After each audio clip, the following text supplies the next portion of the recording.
Hello lovelies, welcome back to part 2 of the flat tour. Oh my goodness, that fabric, don't look at the fabric. It's so distracting, isn't it? But gorgeous. Anyway, we're back. Let's carry on with just after where we left off. You know, the other day in the previous video when I was saying how about that table in the kitchen, how I didn't want to buy something from IKEA.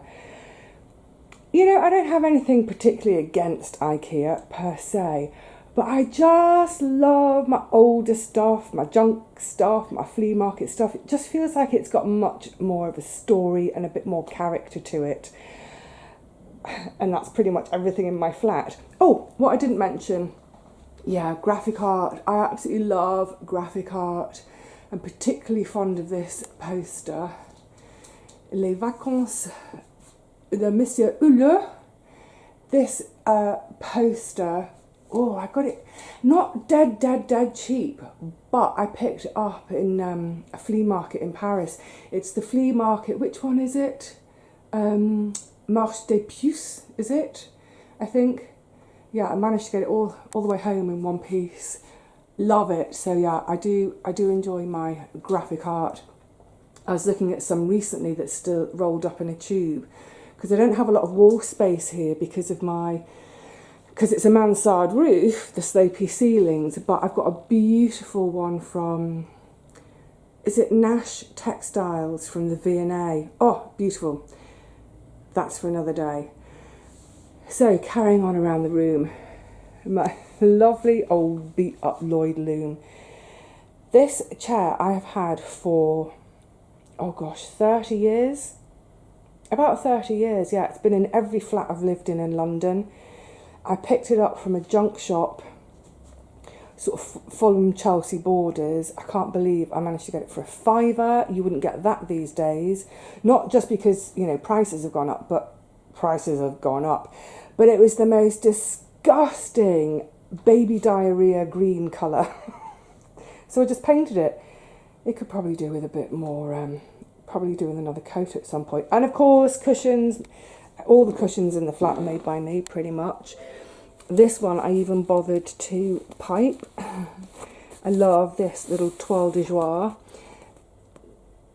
Oh, and that's really annoying. I put something down on it. I can't remember what it was, but that mark has never come out, which is a bit of a disappointment, but silly, never mind. Yeah, so this is a lovely little, it's a really simple toile de joie, but yes, of course, I picked that up in Paris at some point, years and years ago, because I made the cushion years and years ago, but it's just lovely, simple. That one you saw me make recently, that's a real kind of cheat, easy make. I could add that to the end of this video if anyone didn't see it. Honestly, so simple. Obviously, this is a little bit more tricky because it's piped. I mean, look, it is a beat up old chair, but it's surviving. Love it. And it just about fits my bottom these days. I've got it. I know I've had it for years and years, because when I first had it, I fitted in there a lot more easily than I do these days. Oy vey. Cute little nightstand. Again, it was picked up for £5 in a junk shop. Quick lick of paint does the trick. Fab. Always a stack of reading books. I've got Dick on the top to finish him. The next one's down, 2 on a Trip. Oh, it's a funny little book. I'll talk about that when I finish it.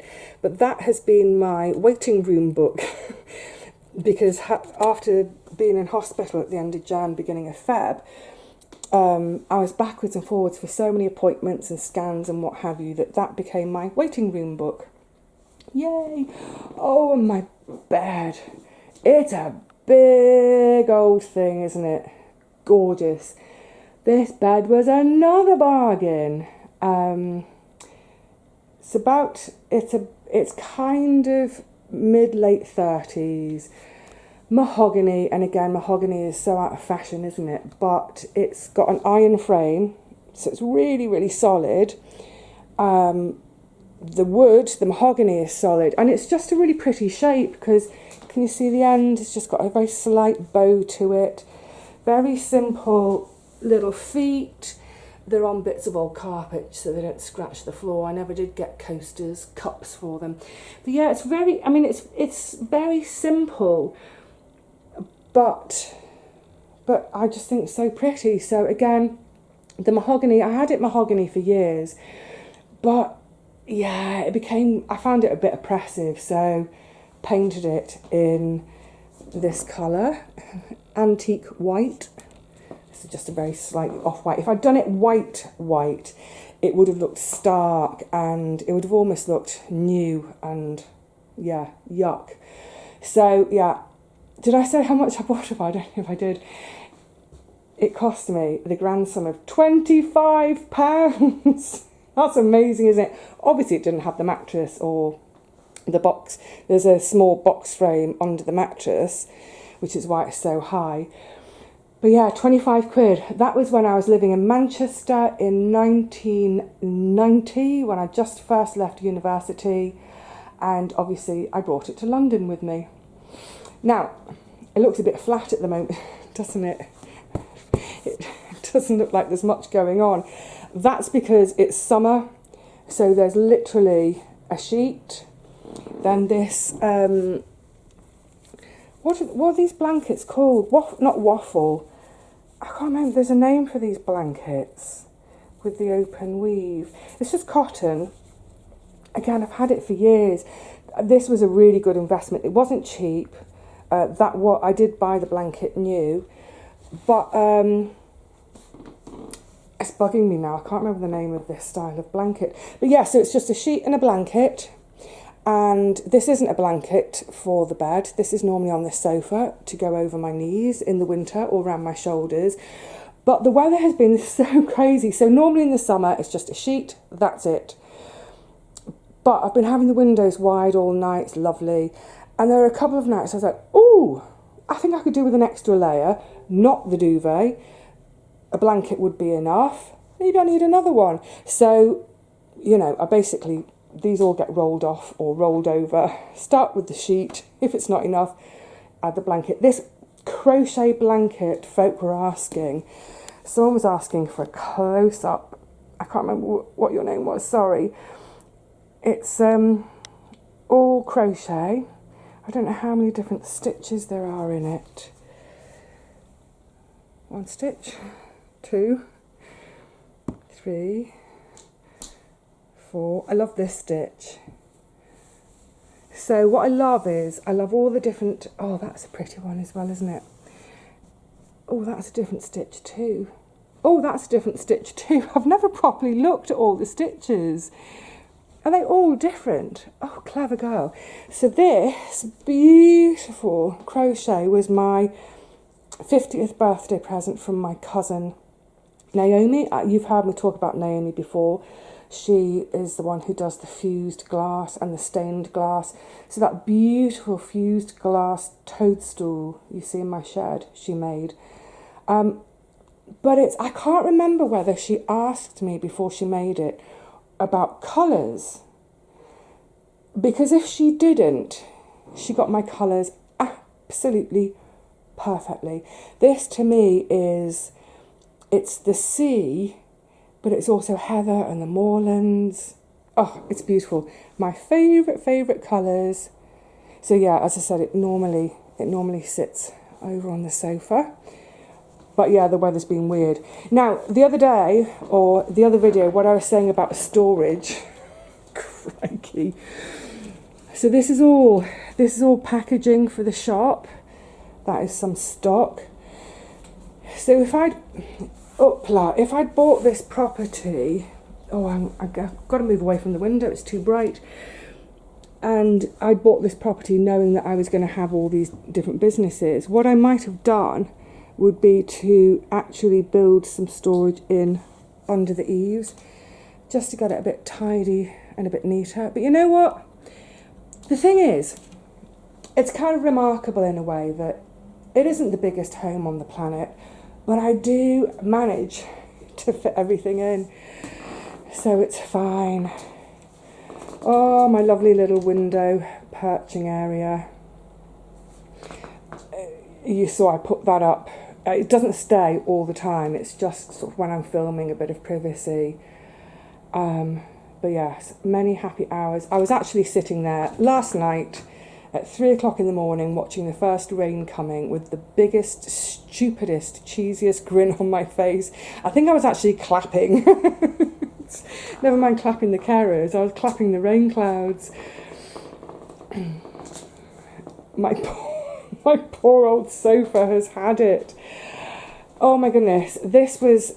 Oh, and I should say, sorry, that's my linen box, my bed linen box. It was just a really cheap kind of pine, put it together yourself box, and it had these funny little feet on it that didn't look right, so I sawed the feet off, painted it.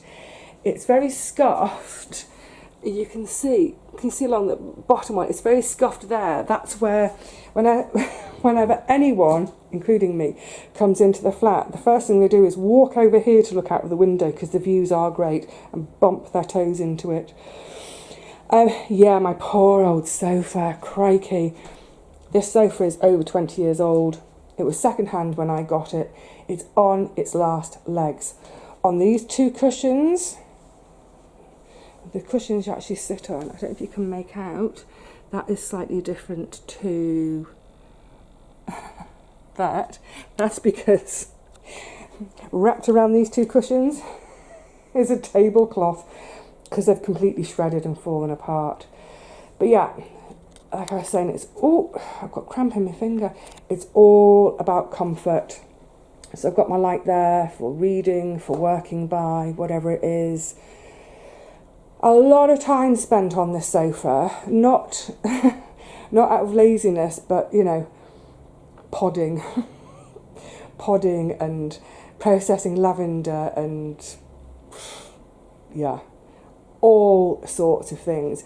As we get into winter, all the cushions will end up at this end of the sofa, so that on winter evenings, if I cosy up and put a DVD on, I can stretch out, look at the DVD. But not for summer or autumn. It's all about this end, using any light that I'm getting from the window. Oh, and I love this little table. This is such a cutie. Can I be bothered to show you? This is another... Oh, let me get my gubbins off. Hold on a tick. It was another... My fan is still very much in use. This is another one I need to... Again, it's oak. This one is English oak. I need to sand the top down. But if I flip it... This is the great... You know, one of the things about if you live in a small space, you need to look for... Or bear in mind, look for furniture which collapses. So you see the legs twist. And look at these beautiful hinges. Beautiful old hinges. So if I turn it back the other way... Oh! I'm being cat-handed. So now you can see... I'm going to have to lean it against the sofa a sec. You can see it packs up really tiny. So if I didn't want it out, I could just, you know, I could just scooch it down the side of the sofa. Really nifty. I think this, whoops, I think going by, can you see this beautiful taper on the leg? I think going by that, I think it's probably 1950s, but also the quality. You can see there, you can see the quality of the hinges. Modern furniture, modern flat pack furniture, you're not going to get hinges of that quality. You probably get a little tiny hinge here and a tiny hinge over there, but you would not get a complete, lovely, gorgeous, one long brass hinge. £5. That seems to be my theme, doesn't it? I pay a fiver for stuff.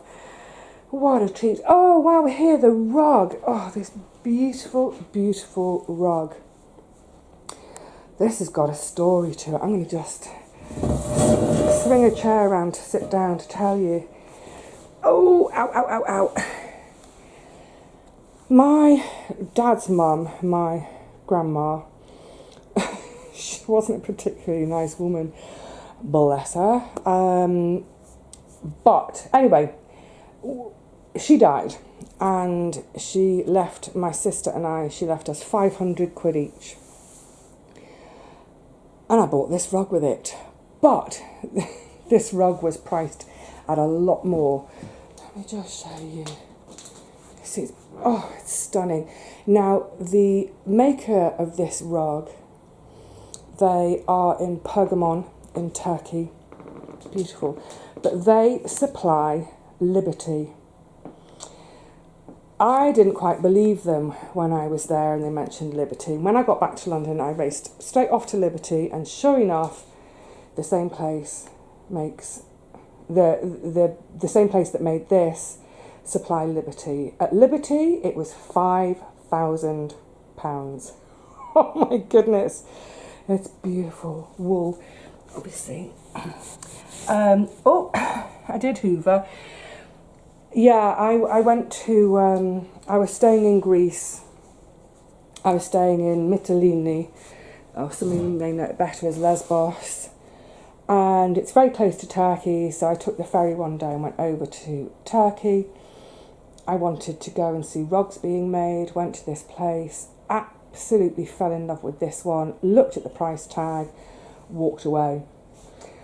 I think they were selling it for about £2,000, something like that. But it was towards the end of September, so really towards the end of the tourist season. A beautiful time of year because it's still warm but not baking hot. Anyway, I walked away, but they were really doing the hard sell, and I do not like barter. I can't do bartering. And I said to them, honestly, genuinely, I do not have the money. I only have £500. I don't want to give you £500. It's worth way more than that. I can't do it. They wouldn't take no for an answer. And I honestly didn't want to buy it for 500. But I did. So there we go. So yeah, one of that, the rug and my kitchen worktop, they're the only expensive things in my life. Oh my goodness. But it's just beautiful. I love it. I've never stopped loving it. And I've never stopped seeing things in it. I look again. I'm always seeing something new. There are little, ever such tiny discrepancies in the pattern, and I love it. So thank you to my dead grandma on my dad's side. Oh yeah, my little basket. I always have a little basket here or down here or hereabouts. And then when I am doing work on the sofa, if there's lots of bits and bobs involved but I haven't quite finished, I just sling things in the basket. It keeps things tidy but ready to start work again. And this beautiful quilt, oh, it's so pretty. It's so pretty. I found this secondhand as well. And I paid a grand sum of, I think I went out on a limb with that one, and I think I spent £15 on it, but £15 for a quilt, my goodness me. You know what? Sofas should always have blankets, quilts, etc., nearby, handy, because we all like a snuggle, don't we? So as it gets colder and colder, that'll go onto the sofa and it'll be there ready to either pop around my shoulders, around my knees, whatever it is. So when I'm doing the lavender, I'm nice and cosy. Fab. Oh, my lovely family pics. That's my mum's dad. It's my two granddads. So that's my mum's dad. And where is he? My dad's dad. We're going to struggle with reflections, aren't we? I love these two pictures. I love the fact that it's my granddad with his cricket 11 and my grandpa, he was always called grandpa, and my granddad with his chums out on their motorcycles. That's before the war, before he was married to my nan, but I think it was when he'd started walking out with her. Cute. Me and my sister down at shadows, down at my grandparents'. Big sis, silly me. Just playing on a bit of old farm machinery at the top field. It's cute. Oh, it's so lovely. And my lovely Charlotte Bronte, my dog. And my splendid, splendid picture of the descent of Everest. So that's Hillary. Sorry, you can't see because of the reflections. Tenzing. This is John Hunt, who wrote... is it up there somewhere? It ought to be up on that top shelf somewhere. The first ascent of Everest. Ah, yeah, there it is. So that book is the first book. Oh, it's a long way up. This one was the first book published about that first ascent of Everest. And is it this man, John Hunt?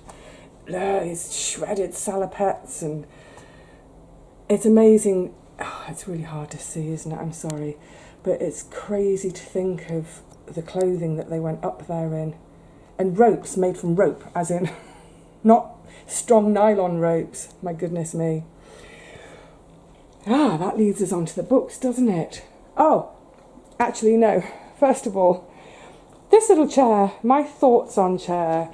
Isn't it the sweetest little chair? Now, I always meant to paint it. I just like it. It's just, I love simple lines. I always meant to paint it white, never got round to it. Always meant to reupholster it. I've squished my cushion. Never got round to it. One day.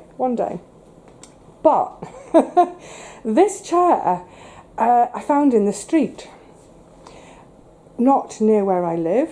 I'd gone on the bus that night, up the hill to the next village, where there's a lovely pub that does sort of really good live jazz music, a bit of folk sometimes. So I'd gone up there for the evening with a couple of friends to listen to some music, and we were leaving the pub, walking down the street.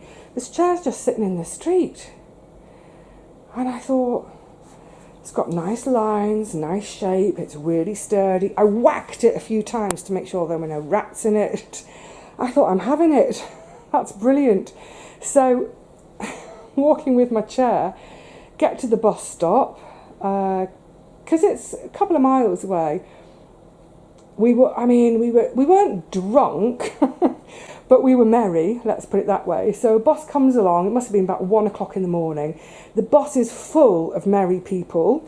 It's Friday night bus at 1 o'clock in the morning. So I get on with my chair, and I joked to the driver that I should get a free ride because I brought my own seat. You let me on free? He said, fine, you sit in that seat, you can ride for free. Oh, that was a funny bus ride home. Other people were laughing, and then we were having a little sing-song on the bus. So I got a free chair and a free bus ride home. Cute as pie, isn't it? I love it. And then my beloved books. And when people say to me, oh, you should get rid of your books, let me back right up so you can see the full majesty of them all. This is a massively reduced collection of books. When I first moved in here, they were on the wall behind me where the grandfather clock, the sewing case, etc. is, and they went across the entire wall, right into the into the eaves, and I had more. So I did have a massive thinning of my books. Massive. Oh, it broke my heart. It didn't break my heart. I was fine with it. But, so massively thinned down. Now in fairness, this whole shelf, this is all stock for the shop. That's not my own. Some of this is for me to sell once I've moved house. There's too much to do before I move to get selling before I move. But some of these bits, they will never be sold. Maybe in the last year before I die. I don't know, but for me it's a comfort. Having books there is a comfort. aesthetically, they please me no end. They're beautiful, beautiful things. Some of the books are, most of this shelf, this is my, oh no, not actually that end, but this sort of bit here, this is my unread bits. I've got a little unread section there. So yeah, the majority have been read. I think maybe, I don't know, would people like a proper look at the bookcase one day? People have said they do. So maybe we'll do the bookcase separately, because there's a lot there and I do love them all. There's a little section here of pop-ups. I used to collect pop-up books. There's some abecedarians. A lot of these books, all these sort of art books, a lot of this is sort of textiles, history of textiles by certain sort of artists. So like there's Henry Moore there, Sonia Delaunay, so people who are better known for fine art, but they did do some graphic and textile art. More of the same here, so it's sort of like graphic and textile art and sort of 20th century. Oh, we can have a proper look at that another day, can't we? Otherwise we'll be here forever. Forever and ever and ever. My lovely Foxy print. So this Foxy print I bought with my first pay packet when I became a nurse. I love it. I love a bit of modern. Yeah, cute. And my little fox, my little running fox on the top, that was from Claudia from Germany. Pretty.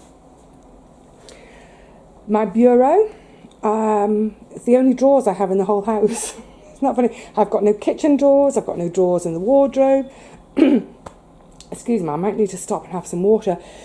This was actually my granddad's bureau, and yeah, after my granddad had died and then we were looking at moving grandma, she asked me, was there anything I would like? And I said, I would love to have granddad's bureau, please. You know, there's absolutely no value in it. There wouldn't be, because, you know, they were poor as church mice. But it's just, you know, it's a useful piece of furniture, and it was my granddad's, so I love it. And also, I'm having deja vu. Have we done this before? I don't know. On the top, this is a little tea chest. It would have been a tea chest with a lock, because tea was valuable. But Grandad always had this sitting on top of the bureau. And Grandma said, did I want it as well? And I was like, yes, please, because it completes it. And he always kept envelopes in it, as I do. Envelopes and bits of cards. Oh, lovely. Right, I'm going to have a glug of water. So before we do the last bit of the room, give me a second. Well, we're very nearly done, and nearly back to the beginning of the room. Obviously it's not going to take long because it's a small place, but oh my goodness, this is the area which never looks this tidy. Normally the table is out, there's boxes all around, piles and piles and piles of stuff, because this is sort of my work area. Work area, sewing, sleeping, behind me the sofa, podding and all that kind of stuff, writing at the desk, thinking, thoughts oning. But yeah, like I said, it's never normally this tidy. So this is the table I sew at. I do, you know, all my other stuff. I've got, obviously, that table in the kitchen is more like my sort of desk, admin-y, but this is my everything else desk. So, bunting waiting to happen. Stock that I've recently uploaded. A stock that's waiting to be photographed and put in. Oh, this book's so lovely. Wildflowers workbook. It's so gorgeous. A journal. It's like a sort of a guided journal in nature. Beautiful. Yeah, a bit more stock. Also under here, there's piles. It may not look like it. There's 3 little piles of notes, and that's for the next 3 videos. Yeah, I'm always jotting things down. Things that I want to talk about, things I want to remember to do, you know, in terms of videos. So there's 3 more videos sort of in there. This, where should I come for the light? Oh my goodness, it doesn't look it. This is a mammoth effort. it doesn't look it because actually you can't see it all in one go.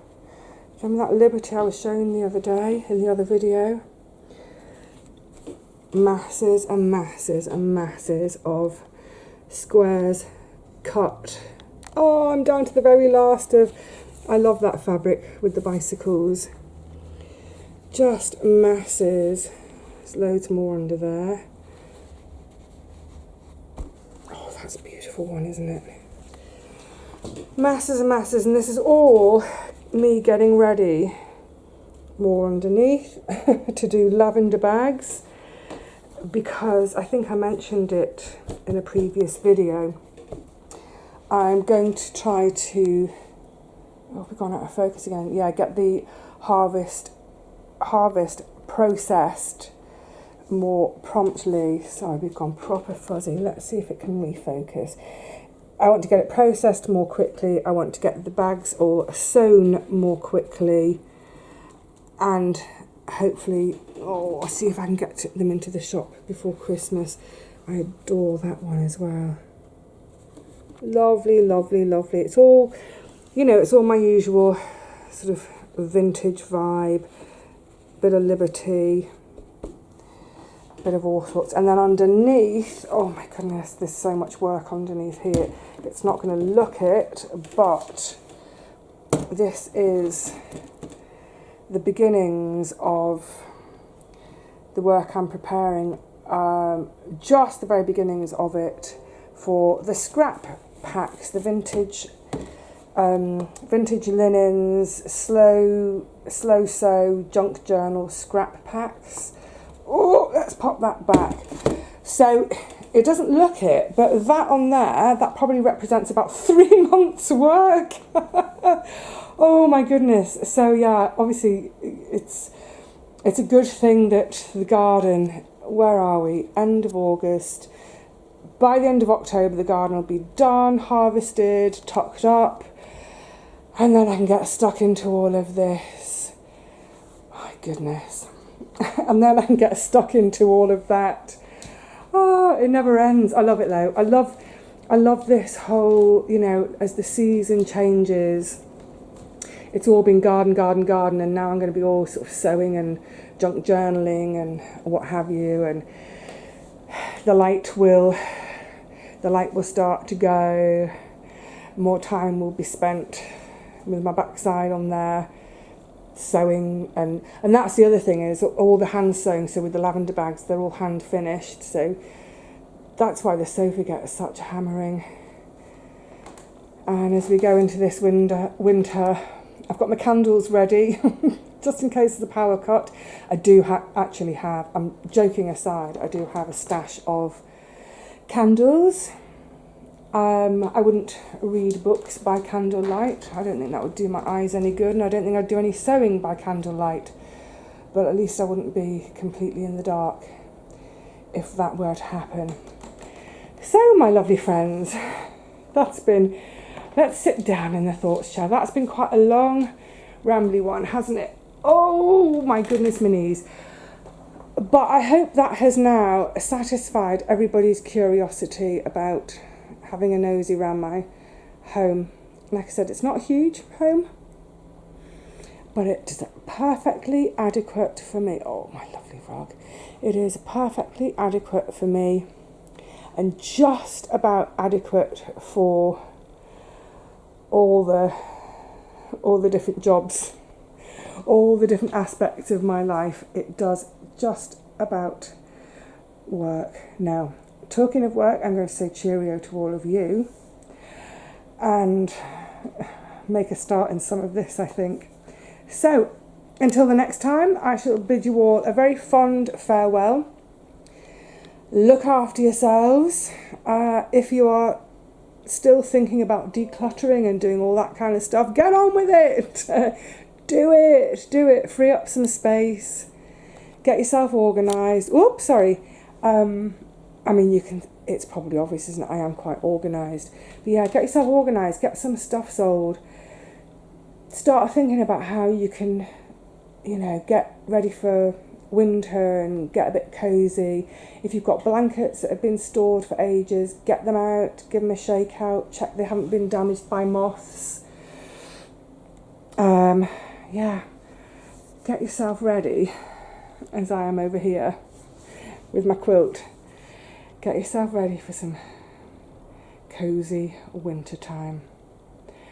All right, for now, lovelies, cheerio.